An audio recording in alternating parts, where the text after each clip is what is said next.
थुंग थुंग कंधे पर बोरा लटकाए दिन भर गलियों में भटकता रहता। इधर उधर पड़ी प्लास्टिक की बोतलें और पुरानी चीजें उठाता रहता। फिर शाम को उन्हें बेचकर 2 वक्त की रोटी कमाता।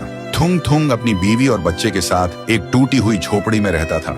गरीबी इतनी थी कि कभी कभी नमक रोटी भी नसीब नहीं होती थी। भूख मिटाने के लिए पेड़ों के पत्तों का सहारा लेना पड़ता। फिर भी थुंग थुंग ने कभी चोरी का सहारा नहीं लिया। एक दिन थुंग थुंग थका हारा श्मशान के पास बैठा था। शाम ढल चुकी थी और हवा में जले हुए लकड़ों की बू थी। तभी उसे मिट्टी के नीचे से हल्की सी रोशनी चमकती दिखी। वह धीरे से उठा और मिट्टी खोदने लगा। कुछ ही देर में उसे जमीन के अंदर से एक पुराना सा लोहे का घंटी वाला दिया मिला। जैसे ही उसने उसे उठाया, एक भारी आवाज गूंजी, जो भी इस दिए को जगाएगा उसकी हर इच्छा पूरी होगी, लेकिन बदले में उसकी सबसे प्यारी चीज चली जाएगी। थुंग थुंग का दिल जोर जोर से धड़कने लगा। वह मन ही मन सोचने लगा, सबसे प्यारी चीज मतलब क्या? वह घर लौटा और बीवी को सब बताया। बीवी ने ध्यान से सुना। उसकी आंखों में डर भी था और थोड़ी सी उम्मीद भी। फिर बोली, 3 दिन से बच्चा भूखा है, क्यों ना पहले खाना मांग ले।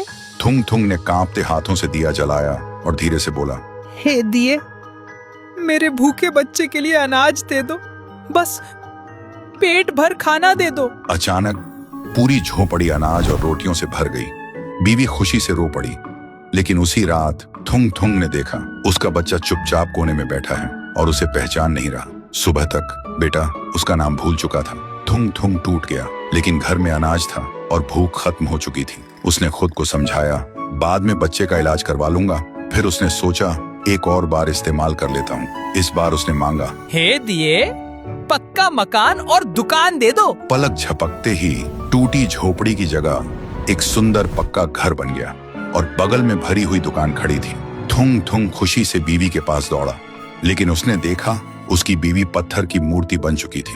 थुंग थुंग चीखता रहा, रोता रहा और कोने में रखा वह दिया हंसता रहा, क्योंकि शर्त वही थी, हर बार सबसे प्यारी चीज खोना।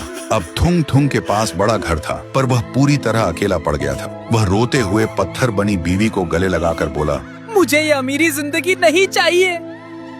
मेरी बीवी और बच्चे को पहले जैसा कर दे, भले ही हम भूखे रहें। दिए की हंसी अचानक रुक गई। एक तेज रोशनी हुई। जब रोशनी हटी, न पक्का घर था न अनाज का ढेर।